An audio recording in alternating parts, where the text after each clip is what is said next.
You know, the ultimate being isn't so hard. Wait, what? I'm sure every Sonic fan and their mother knows about Sonic Adventure 2 by now. Despite it being now about 25 years old, it's the game that most Sonic fans, that I tend to see anyway, say is the best, and they're always asking for a remake or a sequel to it.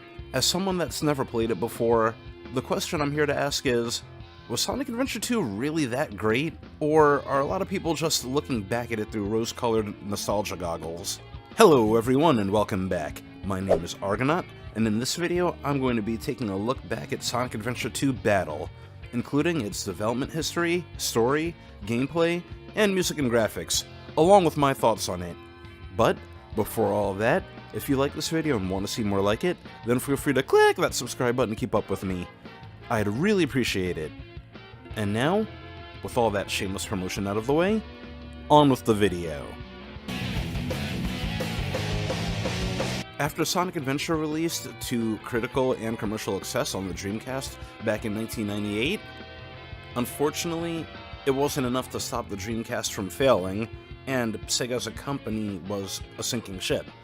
Actually, Sega's failure as a hardware company would be its own fun video to make, although I know that there are a million out there about it already, but still I feel like it'd be fun to put my own point of view on it. But with the Dreamcast failing, Sega downsized the Sonic team and sent the director of the first game, Takashi Iizuka, to America to form a team to develop the sequel. His team ended up being about 15 people, which is a huge step down from the 120 people that worked on Sonic Adventure 1. Knowing that this could possibly be their last game, Sonic Team USA decided to implement as many ideas as they could into it, while trimming out the fat from the first game, like cutting out the hub worlds and cutting out the 6 different story modes. One of their unused concepts was the idea of implementing a black hedgehog that could match Sonic, named Terios the Prisoner, who later on was renamed and recreated to Shadow the Hedgehog. After a year and a half in development, Sonic Adventure 2 was released to the Dreamcast on June 19th of 2001. Ironically, Sega had discontinued the Dreamcast a few months beforehand in March of that same year. So, it had essentially released to a dead console and was the last Sonic game on Sega hardware. Happy 10th anniversary, Sonic! Oh, yeah, by the way, this game was also supposed to be celebrating Sonic's 10th anniversary, too. Back in 2001, I was 9 and didn't know anything about Nintendo and Sega's console wars. The internet wasn't as accessible then as it is now, and being the PlayStation fanboy that I was looking forward to getting a PS2 by this point. So when Sonic Adventure 2 came out, there was no way my parents were getting me both consoles.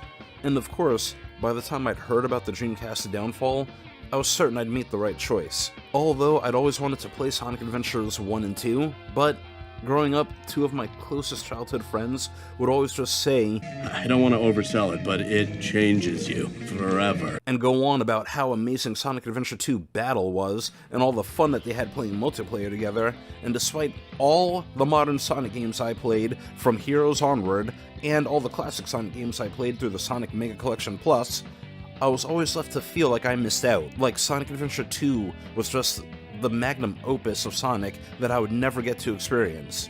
That is, until 2012, when Sonic Adventure 2 was finally released on the PlayStation Store for PS3. I couldn't believe my eyes. You best believe that I downloaded that game in a heartbeat. 11 years after its release, I'd finally get my chance to play Sonic Adventure 2. Unfortunately, after I got up to the second Tails level, I found myself putting it down and went to another game, telling myself I'd come back to it later. That is, until my PS3's motherboard cracked while I was trying to clear out my backlog of games. By that time, I'd moved on to the PS4, which didn't have Sonic Adventure 2 in its store for some reason, and my chance to play Sonic Adventure 2 was lost once again.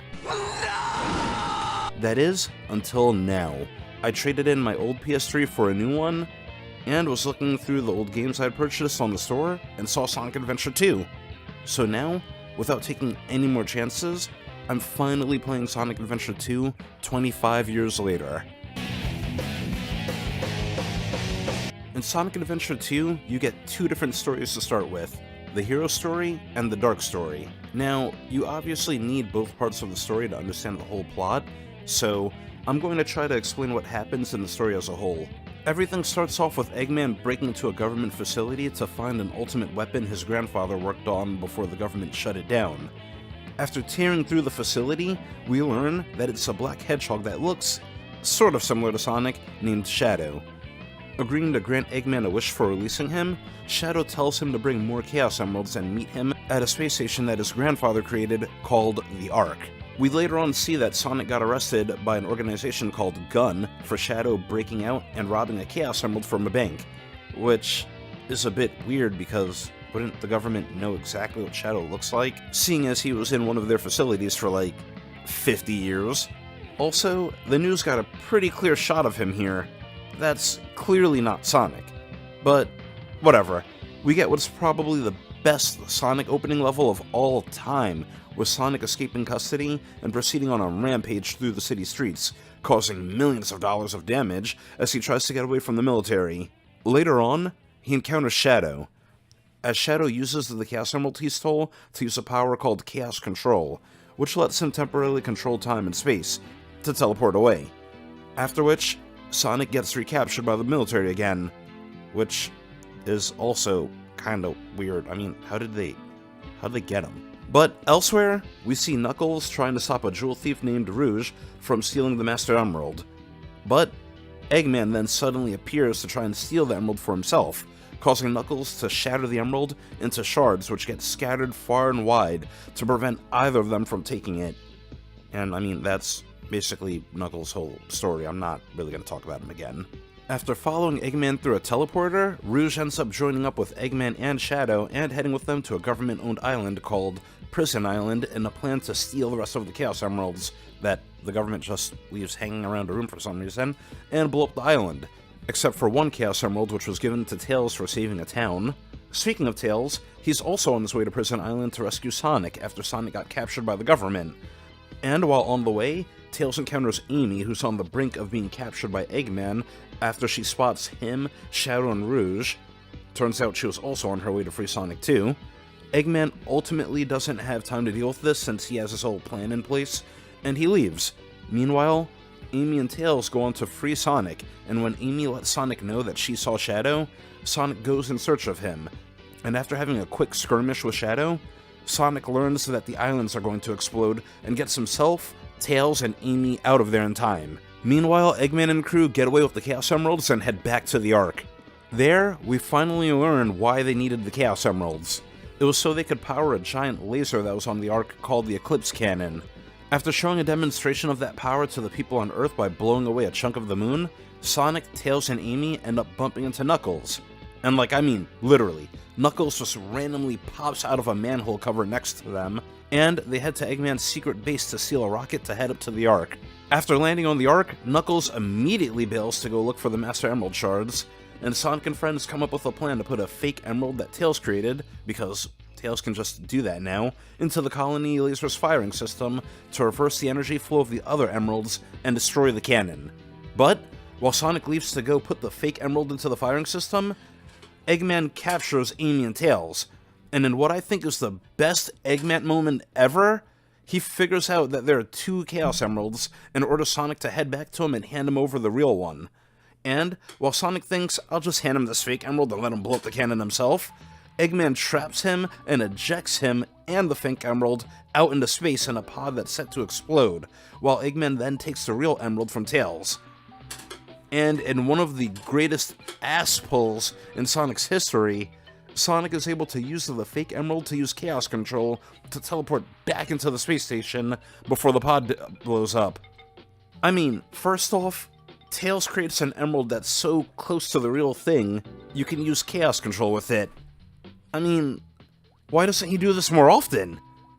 And secondly, how the hell did Sonic use Chaos Control after barely seeing it done one time for a couple of seconds, and not even knowing how it worked? Oh, by the way, while all this is happening, Knuckles collects the last few shards and puts the Master Emerald together again. And while fighting over the last few shards with Rouge, she trips or something and forgets that she has wings, but he manages to catch her and they're cool now. And she just leaves the Master Emerald shards to Knuckles and goes back to steal the Chaos Emeralds from the firing system. where Shadow catches and confronts her, revealing that she's actually a government agent. Although, I mean, as a government agent, what good has she been? She basically helped Eggman get all of the Chaos Emeralds as he blew up the island, and Eggman also blew up like half the moon, and she kinda stood by. Now, I'm not that smart, but with half the moon gone, aren't we kinda screwed anyways? Honestly, from how the scene even paints itself, it seems like she's stealing the Chaos Emeralds for herself, and, not because she works for the government. But she also reveals from the information she found on the Ark's computer that Shadow isn't what was in the Project Shadow notes on the Ark, but this mutant gecko creature, which was labeled as a prototype. Which begs the question, who exactly is Shadow? But before the confrontation goes any further, Eggman informs Shadow that someone is trying to get to the Eclipse Cannon and to go stop them. Of course, that someone turns out to be Sonic, leading to one last confrontation between Sonic and Shadow, where Sonic beats him, then moves on to use the fake emerald to disable the Eclipse Cannon. Unfortunately though, even after stopping the Eclipse Cannon, the whole space station starts a collision course towards Earth. We then see a video of Eggman's grandfather saying that he would get revenge on all of mankind after what they did to him, and that he programmed the Ark to do this if the 7 Chaos Emeralds were ever put into the chamber. We then learn that 50 years ago, the military shut down his project after he completed his work, perhaps deeming it too dangerous, and that his granddaughter Maria was killed during the shutdown. We also learn that Shadow wanted this outcome as well, with Maria being his best friend at the time and her last words to him being, "Please get revenge on them." Okay, first off, the military recorded Robotnik's grandfather as he made this message. He's literally in the cell Sonic was in on Prison Island, and gets executed right after. So, how did he manage to set this message to play on the Ark specifically when all the emeralds are installed and the Eclipse Cannon gets damaged? I mean, hell, the fact that he even had a failsafe for the Ark to crash into Earth? That's crazy. And an even bigger question is, how did he set this up? He did this because Maria was killed, but wasn't he already captured and detained by the government when that happened? He even said he found out Maria didn't make it through a log of casualties later on. Let me know in the comments if you have the answer to any of these questions. But Sonic, Eggman, and everyone else join forces to get to the Ark's core, and to have Knuckles use the Master Emerald to stop the Chaos Emeralds, while Amy goes to Shadow and gives him a speech about giving mankind a chance, prompting Shadow to remember what Maria's actual last words were. They were about him giving the people on Earth a chance to be happy. I mean, to blame all of mankind for what the military did and destroy the world is pretty wild if you ask me. But I guess that's just what comes from rage and depression. But after remembering Maria's actual last words, Shadow heads to the core to help shut down the Ark, and I guess part of the failsafe was to release the Bio-Lizard from its containment case because it teleports in to stop him. But Shadow takes it on and ends up beating it while Knuckles uses the Master Emerald to stop the Chaos Emeralds. Happy ending, right? Wrong. The Bio-Lizard uses Chaos Control, which is crazy by the way, to teleport and fuse with the Eclipse Cannon to keep pulling the Ark towards Earth, leaving Sonic and Shadow to use the Chaos Emeralds to go super together to defeat the Bio-Lizard one last time, and use Chaos Control to teleport it back to a stable atmosphere. Although they successfully do this, Shadow's super form wears off for some reason, and he plummets towards Earth, dying as a hero. As everyone on the Ark and planet celebrate, the team prepares to go home, which is kinda weird. Like, I know Eggman helped them at the very end here, but after everything they just kinda go home together? But the game ends with Sonic taking one final look back and saying goodbye to Shadow the Hedgehog, because as most people know, this was actually supposed to be where Shadow died. Luckily, he was so popular that the Sonic team retconned that decision and brought him back. But now on that note, let's move on and talk about the gameplay. In Sonic Adventure 2, there are 3 different gameplay styles. Sonic and Shadow both have the type of gameplay that you've come to expect from a Sonic game, running, jumping, and making your way to the goal as fast as you can, which, out of all the playstyles, was my most preferred. I mean, this is what you come to a Sonic game for. And this was actually the first game to introduce the rail grinding mechanic, although I found it to be pretty janky and led to a lot of cheap deaths. Overall, I found that Sonic and Shadow controlled pretty well here, although in some levels they could be a little bit hard to control if you're not used to it, and you could accidentally shoot yourself off of a cliff, but I found that to be super rare and far between, and I felt like the homing attack targeting was a bit off at points, but mainly during that fight against the Bio Lizard, because there were so many different targets for you to hit. But overall, I feel like the way they handle still holds up today. This was also the first Sonic game to introduce the ranking system, where you get a rank based on how you perform at the end of levels, adding a layer of replayability to the game. And I must say, this game's ranking system compared to future titles is actually pretty strict. I think the best I was able to ever get was a B rank. Compared to this game, the later games in the series like Frontiers, Generations, and Forces basically give you an A rank just for participation. Also worth mentioning, I think this is definitely one of the harder modern Sonic games that I've ever played, and, not counting Unleashed and Colors, I've played all of the modern main ones. I don't think I've ever game overed so much in a freaking Sonic game. And, special shout out to Final Rush on Sonic's end, I must have gotten at least 3 game overs there alone. But, now that I'm pretty much done talking about Sonic and Shadow, we have 2 other gameplay styles to cover. Tails and Eggman are also both playable in this game, and their gameplay involves them being in these mechs in a walk-and-shoot type of playstyle as you try to get through to the end. Honestly, I hated their levels. I already said earlier that these levels are why I stopped playing Adventure 2 the first time, especially Tails. His levels felt like they were just twice as long as Eggman levels, and long overstayed their welcome, and added even more annoying elements to it. Like these bombs you can't shoot at or you risk getting blown out into space. Great, now I can't even mindlessly run through and shoot everything to get through the level, but now I actually have to pay attention too? I really wish they just made levels for Tails that were designed for him without the plane like in Adventure 1. But I already talked earlier about how this game basically had a skeleton crew working on it, and they probably had deadlines to meet, so they probably didn't have time for all those different types of game styles. On that note, at least to me, the hero story seems to be harder than the dark story. Bigger, longer levels with more traps and enemies. Now, I'm not complaining about the actual difficulty, but personally, I think it should have been the other way around. Kinda like in Sonic Heroes. I mean, you gotta figure, most people will end up playing the hero story first.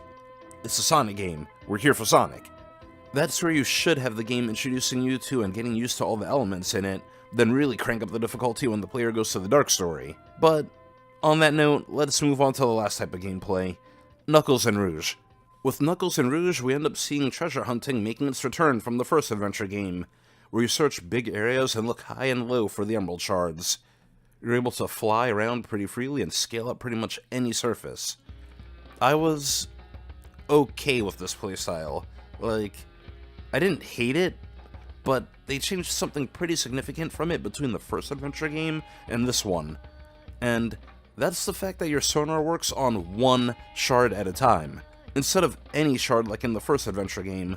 Now, I don't know why they would take a step backward like that.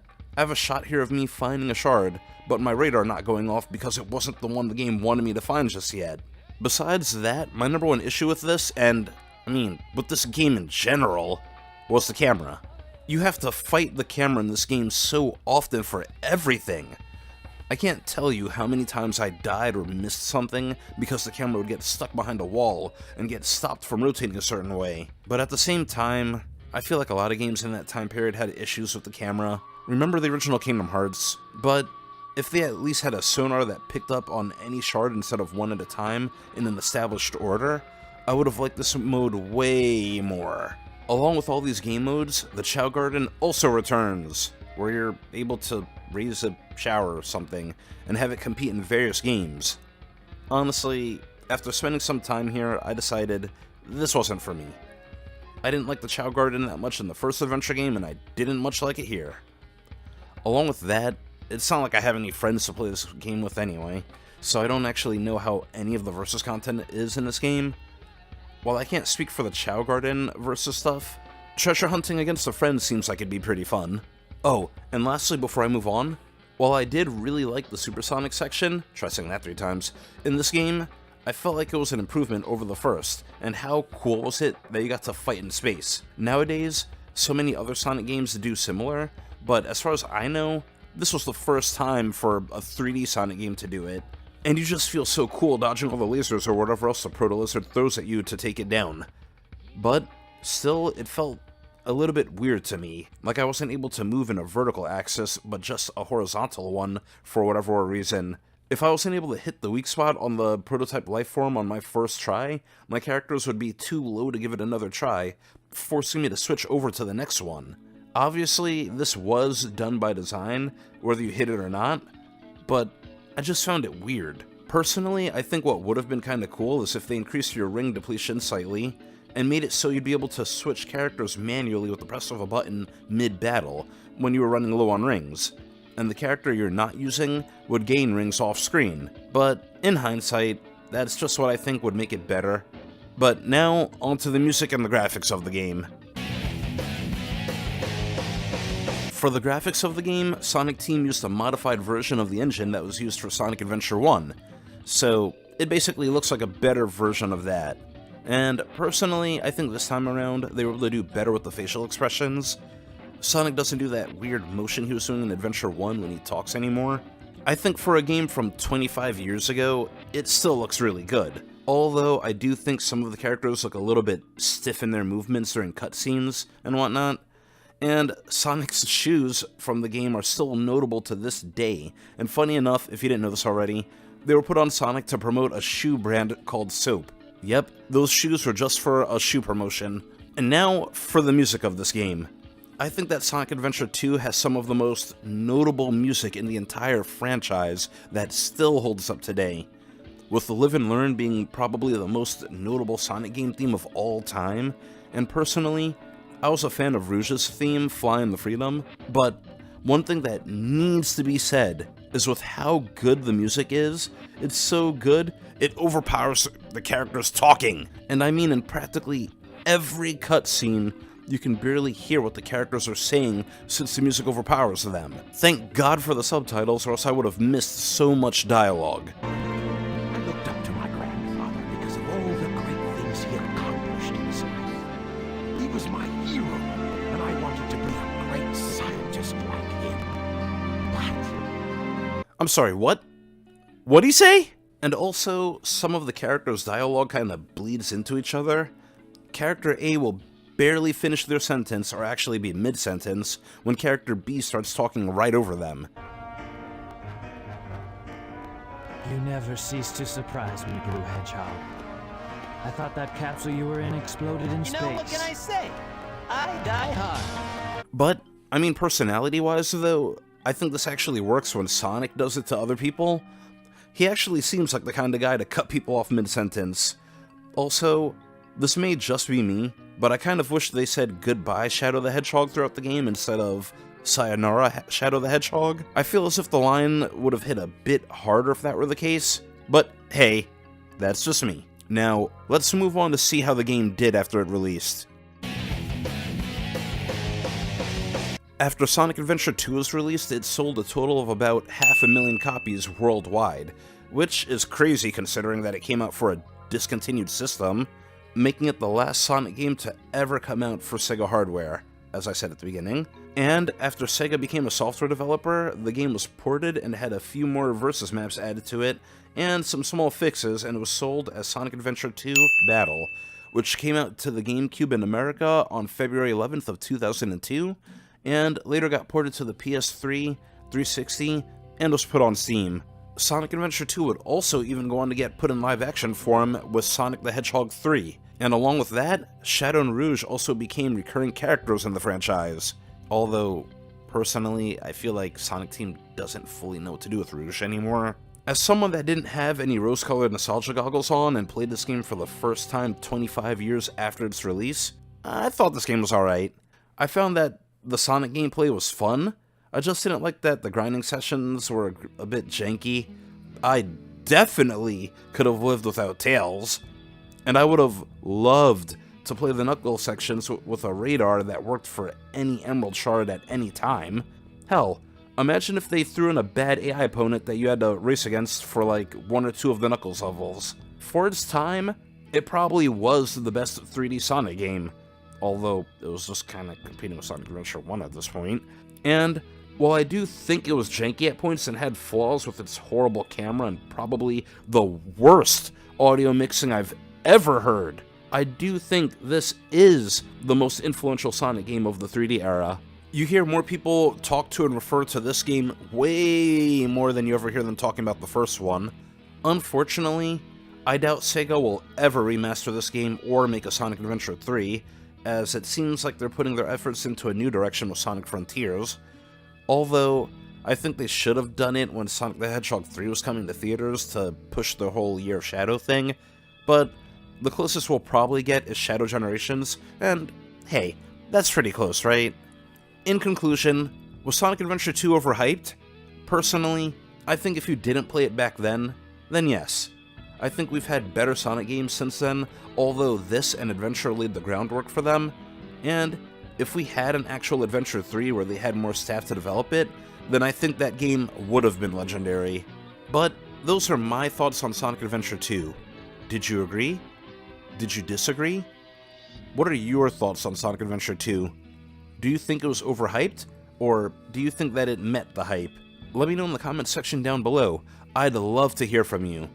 And with how much fun I had making this video, I think I'm actually going to do a marathon of Sonic games, starting with going way back to Sonic 1 in the 16-bit era.